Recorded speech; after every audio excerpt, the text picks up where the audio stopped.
안녕하세요. 얼마 전에 제가 역대급 복수를 한 일이 생겨서 이렇게 용기를 내어 사연을 적어보게 되었습니다. 한 3년 정도 된 일인데 아마 뉴스를 보신 분들은 아실 수도 있어요. 저에게는 남편이 있습니다. 그 남편은 저와 대학 동기로 오랜 시간 연애를 하고 결혼하게 되었어요. 왜 연애 때 콩깍지가 쓰이면 뭘 하든 다 사랑스러워 보이고 단점도 장점처럼 보이잖아요. 그래서 저는 그 사람이 정말 제 인생에서 만날 수 있는 최고의 남자라고 생각하고 연애를 했습니다. 이 남자가 아니라면 난 어디에서도 이렇게 좋고 잘난 남자를 만날 수 없을 것 같았어요. 저는 그때 기초생활수급자라 나라에서 다달이 돈을 받으면서 하루를 힘겹게 사는 하루살이 같은 존재였거든요. 그래서 그때 저에 대한 자신감도 떨어진 상태이고 앞으로 내가 무엇을 하며 살아야 할지 갈피를 못 잡는 그냥 한 사람이었습니다. 그렇다 보니까 이 남자에 대한 객관적인 평가를 내리지 못하고 결혼을 성급하게 하고 만 거죠. 이 남자가 나에 대한 콩깍지가 벗겨지면 나를 곧 버리진 않을까 좀 그런 게 무서웠습니다. 하루빨리 남자를 콱 잡아야 한다고 생각했어요. 이 남자는 그때도 저를 무척이나 좋아했습니다. 그래서 집안의 반대가 심해도 단식까지 하면서 저희 결혼을 추진했어요. 그 남자는 저에게 자기야, 나만 믿어. 우리 집안이 자기를 반대해도 난 지구 끝까지 평생 자기를 사랑할 거야. 이런 달콤한 말로 흔들리는 제 마음을 잡아주었죠.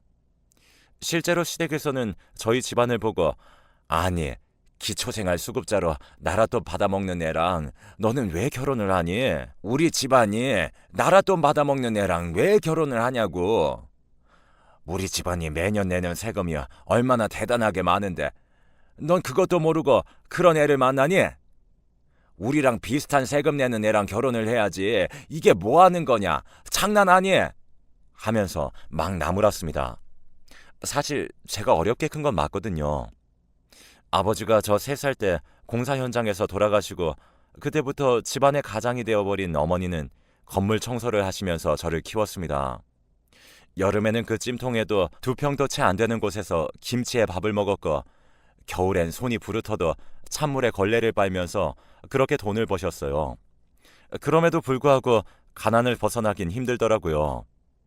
가방끈이 짧아서 청소 외에는 딱히 할 수 있는 일이 없었던 엄마는 항상 저에게 말씀하셨습니다. 어떻게든 기술을 배우든가 공부를 많이 해서 사람들이 찾는 사람이 되어야 한다. 그래야지만 이 험한 세상에서 살아남을 수 있고 나이가 들어서도 자존심 구기지 않고 떳떳하게 살 수 있다. 저는 그런 엄마의 말을 평생 듣고 살아왔고 어떻게든 가난을 벗어나겠다고 다짐해서 회계 쪽으로 갔어요. 돈을 다루는 일을 해야지 돈을 많이 벌 수 있을 것 같아서요. 그런데 참 그게 쉽지 않더라고요. 제가 공부하는 과의 전공을 살리려면 석사, 박사 과정을 둘 다 해야 하는데 제 주머니 사정으로 그게 어디 쉽나요? 기초생활수급자인데요. 그래서 저는 할 수 없이 알겠다고 눈물을 머금고 대학을 졸업해서 그저 그런 기업에 취업을 했고 가난을 탈출하고 싶어서 집에 돈이 좀 있는 남친의 집안에 시집을 가려고 길을 쓴 거예요. 하여튼 어리석었던 저는 그렇게 저를 무시하고 찬밥만 주는 시댁의 사람이 되고야 말았죠. 시댁이 저에게 대하는 태도는 상상을 초월했습니다. 아직도 그날이 새록새록하네요. 저와 저희 엄마 그리고 시댁이 처음 만나는 상견례 장소에서였어요. 솔직히 말하면 저희 엄마가 청소일만 하니까 어디서 옷 사입기 힘들잖아요. 청소일하면 락스도 튀고 이런저런 오염물질이 옷에 묻을 수도 있으니까 비싼 옷을 잘 안 입었거든요. 그날도 그나마 가지고 있는 옷 중에 가장 좋은 옷을 입고 갔는데 어머님이 저희 엄마를 보고 딱 하는 말이 어머, 이거 구찌 짝퉁 옷인데 나 이거 진품 옷 샀는데 아무리 그래도 내 앞에서 짝퉁을 입고 오면 안 되지. 내가 명품 박사인데. 사돈, 아무리 그래도 예의는 지키세요. 정말 짝퉁 입고 다니는 사람 제일 싫어. 그냥 시장에서 옷 메이커 없는 거 입고 다니는 게 훨씬 낫지. 안 그래요? 라고 하는 겁니다. 저희 엄마는 그저 뻘쭘하고 자존심 상하는 줄도 모르고 알겠다고 하면서 진땀을 삐질 닦으며 아이고 제가 청소일만 하고 세상 일을 잘 몰라서 이게 짝퉁인지 진품인지 메이커인지 잘 모릅니다. 그저 10여 년 전에 친구가 생일 선물로 좋은 옷이라고 선물을 줘서 그저 귀한 줄 알고 잘 안 입거나 몇 번 입은 건데 오늘같이 귀한 날 입고 나온 거지요. 너무 그러지 마셔요. 좋은 날인데요. 하면서 웃어 넘기셨습니다. 딸 입장에서는 솔직히 엄청 속상하죠. 그냥 여기서 결혼을 물을까 싶고 어이가 없었지만 그래도 남편 될 사람이 다행히 분위기를 잘 풀어서 막판에는 어머님도 저희 엄마를 좋게 봐주시고 그래서 그날 그렇게 마무리되었습니다. 그런데 문제는 결혼식 날 식이 다 끝나고 돈 계산하러 들어갔을 때 시모가 저희 엄마에게 대뜸 우리 집안 축의금은 거물 손님들이 많아서 정말 축의금이 많은데 어디 청소하는 어머니 쪽 인맥은 흐릿해가지 않아 다들 5만 원씩 했을 것 같아요. 어, 와 이거 너무 차이가 많이 나면 어쩌나? 하면서 너무 상식에서 벗어난 말을 하는 겁니다. 그때 제가 너무 화가 나서 어머니 이건 저희 집안을 대놓고 무시하시는 거잖아요. 아무리 그래도 그렇죠. 저희 엄마 직업은 평범해도 인성과 마음씨는 평범하지 않아서 주변의 사람들이 드글거려요. 이 좋은 날에 또 저와 엄마의 마음을 상하게 하시고 정말 너무하다고 생각하지 않으세요? 하면서 제가 드레스를 입고 눈물을 흘리려고 하니까 아버님이 대신해서 미안하다고 우리 아내가 아까 손님들이랑 한잔하면서 취기가 올라서 할 말 못할 말 못 가린 것 같다고 하시고 저는 표정이 완전 썩어서 신혼여행을 울면서 갔어요. 그때부터 시작되었죠. 시댁에서 저의 찬밥 신세 인생이요. 신혼집을 처음에 시댁에서 해주겠다고 하다가 2년만 자기네 집에 들어서 살면 이 집을 저희 명의로 해줄 거고 곧 자기네들은 시골로 내려가서 살 거라는 말에 저는 어쩔 수 없이 신혼 2년을 어머님과 아버님 댁에서 강제로 살게 되었습니다. 얼마나 불편한지 몰랐어요. 형님은 직업도 전문직에다가 또 집안도 좋으셔서 더더욱 저랑 비교가 되었고 남편도 결혼 생활이 길어지면 길어질수록 점점 저에 대한 헌신은 사라지고 마마보이 남자로 돌아갔어요. 어머님은 고기 반찬이 있으면 제 쪽 말고 남편 쪽으로 갖다 놓았죠. 솔직히 말하면 거기까지는 이해할 수 있어요. 충분히 저도 자식한테 그럴 수 있다고 생각했고요. 그런데 그 다음이 문제였습니다. 제가 그 고기 반찬을 먹으려고 하면 젓가락으로 밥상을 쾅쾅 치면서 언제까지 고기만 먹을 거니? 샐러드라도 좀 먹어라, 어? 하면서 저를 무안줬습니다. 저는 고기를 한 점도 안 먹었는데 남편은 고기를 10점 넘게 먹었는데도 저에게 그런 말을 하는 겁니다. 남편은 제 속도 모르고 이거 고기 다 내 거야. 난 어릴 때부터 우리 엄마가 나한테 주는 고기는 100% 내가 다 먹어서 난 이렇게 살아야 돼. 라고 하더라고요. 정말로 속이 부글부글 끓어올랐습니다. 그 순간만큼은 제 앞날이 까마득했어요. 이런 남자랑 계속 살아야 하나 싶었죠. 그런데 여기서 끝난 게 아니었습니다. 남편이 먹다 남은 LA 갈비뼈를 가지고 그걸 씻어서 어머님이 저에게 갈비탕이라고 끓여주신 겁니다. 이게 솔직히 상식적으로 말이 안 되잖아요. 뼈에 붙은 고기 살점 몇 조각에 나머지는 싹 다 뼈, 그리고 밍숭맹숭한 이미 영양가 쪽 빨아먹은 갈비뼈를 가지고 갈비탕을 끓여봤자 그게 무슨 맛이 나겠어요. 그냥 찝찝한 양념갈비 맛만 나고 그리고 이미 그 갈비뼈는 남편이 한번 싹 다 뜯어 먹은 건데요. 그걸 처음에 본 순간 너무나 인간적으로 무시를 당하는 느낌이라서 저는 참을 수 없었습니다. 그래서 그냥 집을 나가버렸어요. 편지를 써서 난 더 이상 이런 집에서 살지 못한다. 아무리 나를 무시한다고 해도 사람 대접은 해줘야 하는 거 아니냐. 나랑 이혼하고 싶지 않으면 나가서 살자. 더 이상 어머님이랑 나 이렇게 신경전하면서 살 수는 없다고 선포를 했습니다. 어머님은 벙쪄서 어버버했고 제가 밖에 나가서 열흘 동안 안 들어오니까 그제서야 전화를 걸어서 미안하다고 들어와서 진지하게 이야기를 나누어 보자고 하면서 저를 설득했어요. 그렇게 저는 결국 시댁에서 시집살이를 그만두고 남편과 출가를 해서 작은 아파트에 들어가서 살게 되었습니다. 시댁의 품에서 벗어나니까 이제는 남편이 문제더라고요. 마마보이 기질이 어디 가지 않는 우리 남편은 저와 결혼 생활하는 중에 그렇게 무슨 막내 아들도 안 할 짓거리들을 하기 시작했습니다. 자기 회사 갔다 와서 피곤하면 밥을 시켜줘야 하고 아침마다 항상 새로운 밥이랑 해놨던 반찬 말고 새로운 반찬을 줘야 한다고 호통을 치는 거였죠. 처음에는 좋게 좋게 부탁하듯이 말하길래 알겠다고 하고 들어줬더니 나중에 가니까 당연하게 받아들이더라고요. 저도 맞벌이 하는 입장이라서 안 되겠다 해서 집안에 파업 선언을 했습니다. 그러자 남편이 저에게 하는 말이 가관이었습니다. 너같이 가난한 애 받아줘서 우리 집안처럼 잘 살고 부잣집 며느리로 만들어줬더니 뭐 하는 거냐? 솔직히 너 정도 집안이면 그 어느 곳에서도 너 받아주지 않잖아. 그러니까 정신 차리고 빨리 나한테 말해라. 아침 음식 한다고. 안 그러면 나도 가만히 있지 않을 거야. 우리 엄마가 하는 말이 니네 엄마 직업이 쪽팔려서 엄마 친구들이 우리 엄마한테 며느리 집안은 뭐 하는 집안이냐고 물어볼 때마다 창피해서 고개를 숙인다고 하더라. 이게 말이 되는 일이니? 어이가 없어서 너랑 결혼한 내가 바보지. 내가 바보야. 하면서 저에게 욕을 하는 겁니다. 정말 어이상실이었죠. 저만 욕한 게 아니라 저희 엄마까지 들먹이면서 욕하고 어머님이 저희 엄마를 어떻게 생각하는지 다시 한번 알게 되었으니까요. 저는 이렇게 살다가 난 진짜 이 집안의 노예가 되겠다 싶어서 그냥 입을 싹 닫았습니다. 저희 사이는 파국으로 치닫고 남편 집안 쪽에서 이혼을 강력하게 반대해서 거의 쇼윈도 부부처럼 살았어요. 좀 배워야지, 내가 능력이 있어야지 이 집안에서 나올 수 있다고 생각해서 제 전공을 살리려고 석박사 과정을 밟게 되었습니다. 회계 쪽이랑 금융 관련 쪽의 흐름을 연구하고 공부하는 시간이었어요. 일은 힘들지만 박사 과정만 마치면 분명히 내 앞에 떨어지는 게 있을 거고 그때쯤이면 능력도 좋을 것이니까 그때 이혼 소장을 날려버리자라는 신념으로 버티고 또 버틴 거죠. 솔직히 말하면 하루하루가 정말 힘들었어요. 남편이랑 사이도 안 좋고 더군다나 저는 친정에 기댈 수가 없으니까 제가 모든 것을 해결해야 하는 형편이었거든요. 그래서 앞날들이 막막했는데 그때 갑자기 그렇게 힘겹고 어두운 터널을 걷고 있는 저에게 아주 극적인 일이 벌어지게 된 것이었어요. 남편이 저 몰래 2명의 여자를 만나고 있었던 겁니다. 1명이 아니라 2명이요. 이게 말이 된다고 생각하십니까?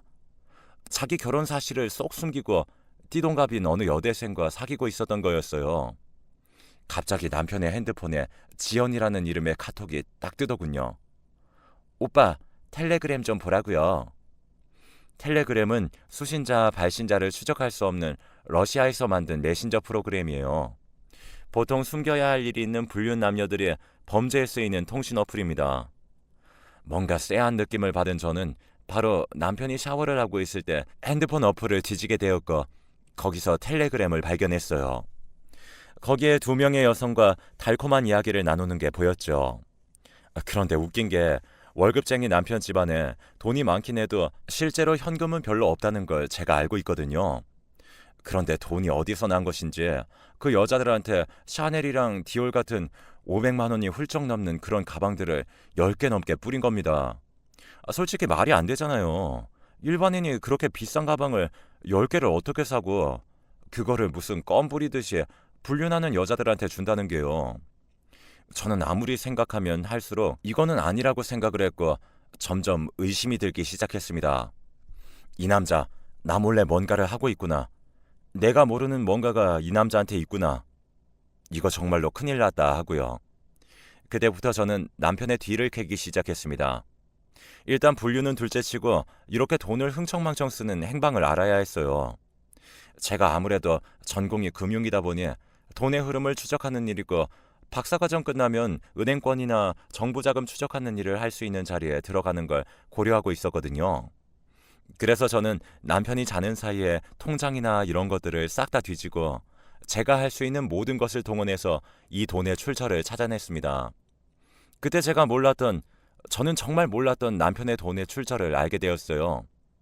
아직도 생각하면 손이 덜덜 떨리는데요. 제가 모르는 남편의 통장에 500억 원이 넘는 돈이 있었던 겁니다.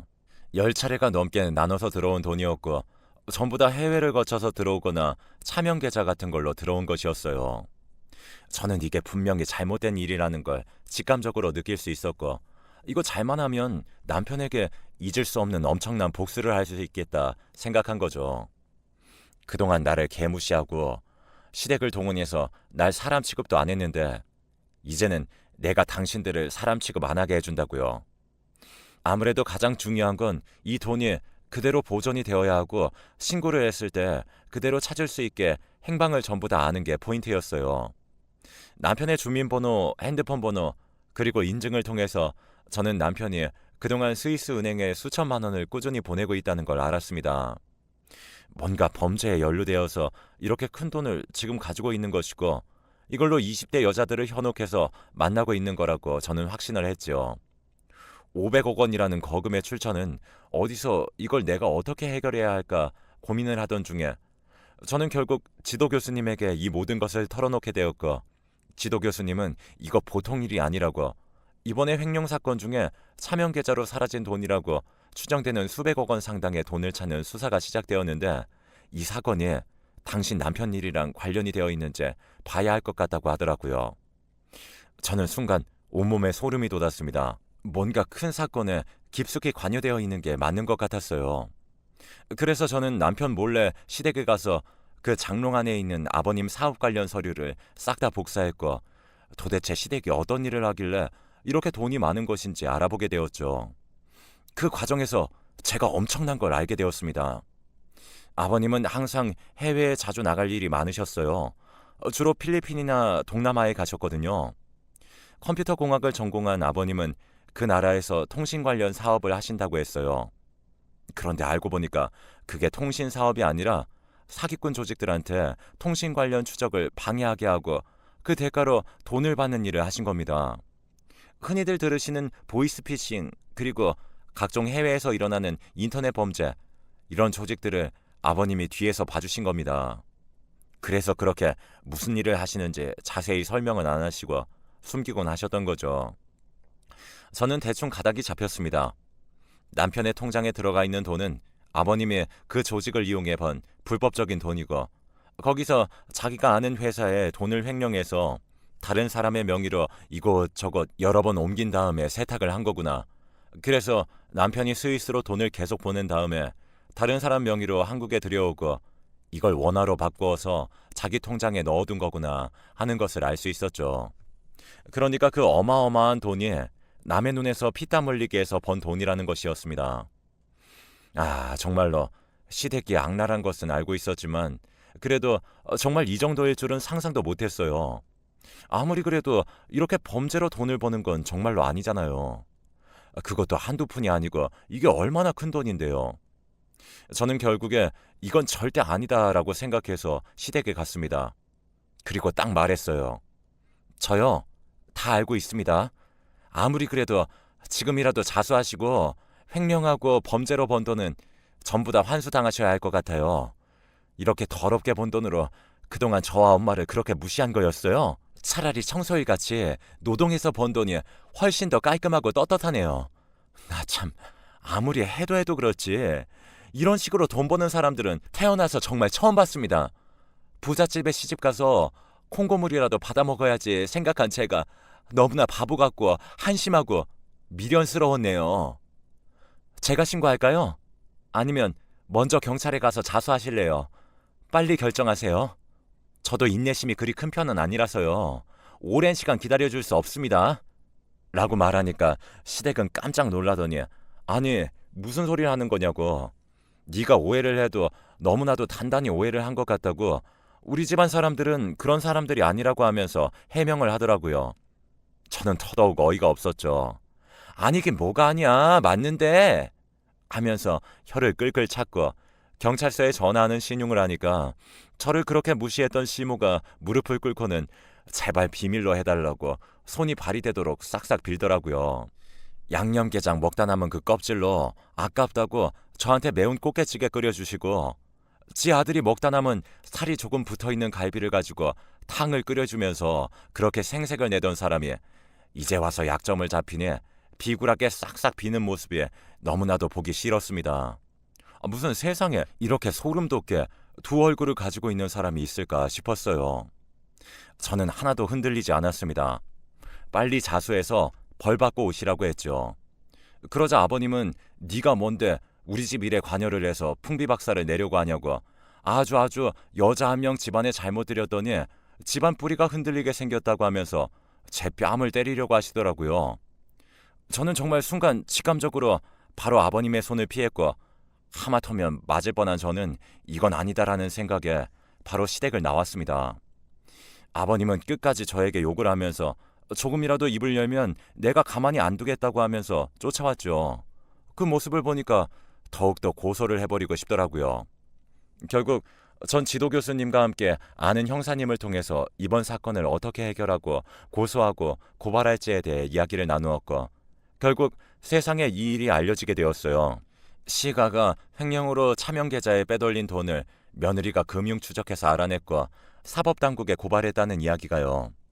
뉴스에 짤막하게 저의 이야기가 나오는데 저는 온몸에 소름이 돋았습니다. 그렇게 저의 제보로 수사가 진행되었고, 바로 시댁 식구들은 전부 다 도주 위험이 있다는 이유로 구속이 되었어요. 저는 그 동시에 바로 이혼 소장을 날렸습니다. 그리고 그 상간녀라고 해야 하나요? 불륜녀들한테 텔레그램으로 메시지를 보냈어요.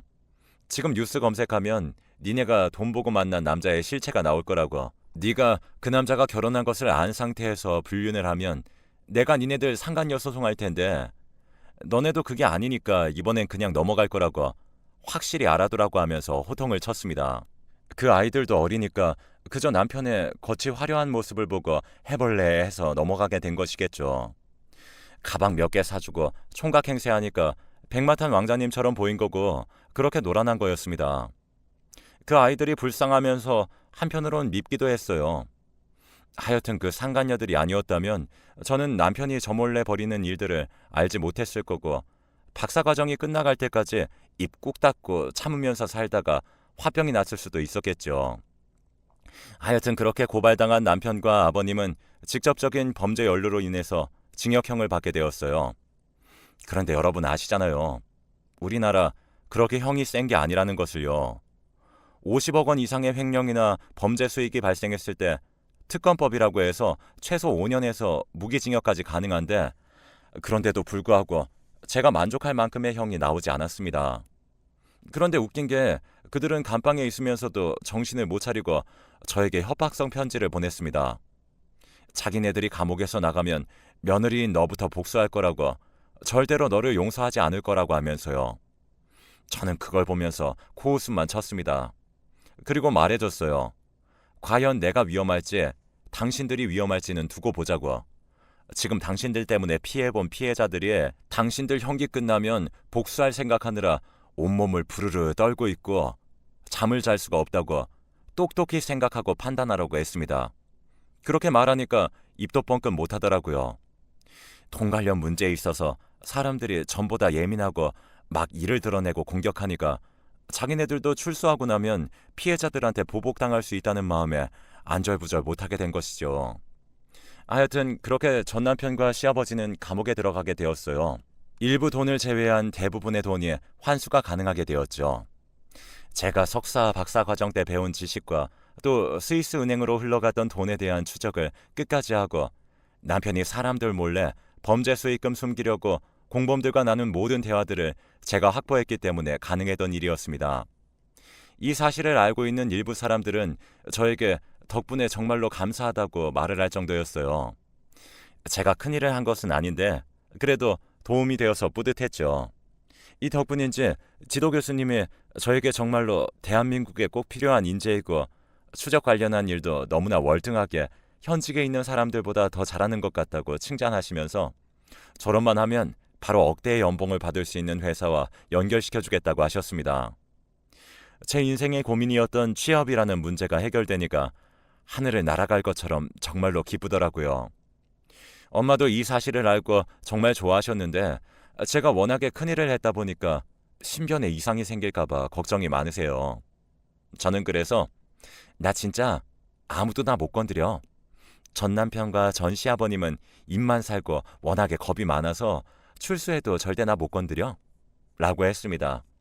엄마는 눈물을 흘리며 그래도 우리 딸이 가방끈 길게 공부를 해서 이렇게 수천 명의 피해자들이 다시 돈을 찾을 수 있게 도와주고, 그 더러운 돈을 추적도 해서 사람들한테 도와주는 걸 보니 엄마가 한이 풀리는 느낌이 들고, 이제는 우리 딸 정말 돈 말고 정의를 위해서 심장이 두근거리는 그런 일 하면서 살아 라고 하며 저를 응원해 주셨습니다.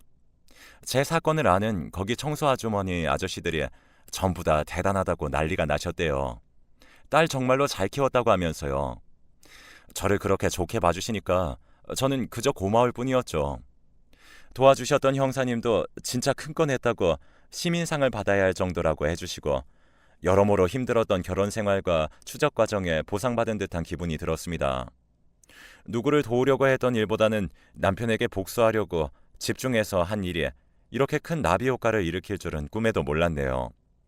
그래도 나쁜 짓을 한 놈들은 감옥에 가게 되어서 정말로 다행이라고 생각합니다. 아직 세상은 살만하다는 것을 절절하게 깨닫게 되었죠. 정말 아직도 그날을 생각하면 그 통장에 있는 거액의 돈을 생각하면 머리가 아득하네요. 멍청한 건지 차명 계좌로 그렇게 큰 돈을 훔치다니 금고에 숨긴 것도 아니고 말이죠. 제 전 남편이지만 너무나도 무식한 행동에 제가 얼굴이 붉어질 정도로 창피하네요. 하여튼 그래도 사건은 잘 해결되었고 저도 이제 자유부인이 되었으니 더 이상 과거에 대한 미련은 없습니다. 행복합니다. 결혼 한번 잘못했다가 큰 코 다칠 뻔했네요. 하여튼 여러분들 뭔가 누군가에게 의지해서 인생을 바꾸겠다라는 생각하는 것보다 나의 능력을 기르는 게 최고인 것 같습니다. 그래야지 뒤통수를 당해도 무너지지 않고 나의 삶을 잘 살 수 있는 것 같아요. 우리 모두 그렇게 당당하고 당차게 살아보자고요. 그럼 저의 이야기를 끝까지 들어주셔서 정말 감사합니다. 사실 이게 좀 된 일인데 얼마 전에 사기 이야기의 뉴스를 본 게 저의 옛 기억을 건드렸네요. 모두들 사기당하지 마시고 안전하게 자기 돈 잘 지키고 사셨으면 좋겠습니다. 남들은 믿지 마세요. 다들 내 자신만 믿으세요. 그리고 돈 많은 것보다는 자기 자신을 사랑하고 삶에 대해서 자부심을 가지고 어제보다 오늘 더 발전하고 나아지는 삶을 사는 게 훨씬 더 가치 있는 것 같습니다. 정말 저희 시댁만 보더라도 돈 많아봤자 전부 다 껍데기인 인생이고 자아 실현을 할 수 있는 수단을 찾아서 매일 사람들 사이에서 자신의 존재를 확인하고 사랑받고 그렇게 사는 게 최고인 것 같습니다. 결국 저희 전 시댁들은 돈만 쫓다가 싹 다 감옥에 가게 되었잖아요. 우프네요, 이 사실이. 그럼 저는 여기서 사연 마무리하겠습니다. 다들 감기 걸리지 마시고요. 요즘 날이 추워서 몸 특히나 건강하셔야 할 것 같습니다. 돈이고 뭐고 건강이 있어야 모아놓은 돈도 쓰지 않겠어요. 요즘 절절하게 느낀 건 앞서 말했다시피 돈이나 겉에 보이는 물질 이런 게 아니라 마음을 주고받는 것이나 그 주고받은 마음을 귀하게 여기고 소중한 걸 더 소중하게 여길 수 있는 그런 태도인 것 같습니다. 이런 태도를 가진 사람들과 함께하면 이렇게 뒤통수 맞는 일도 없는 것 같네요. 그리고 제가 나이가 그렇게 많은 것은 아니지만 결혼을 한번 실패했던 입장으로서 상대방과 결혼할 상대방의 집안을 보는 게 좀 중요한 것 같습니다.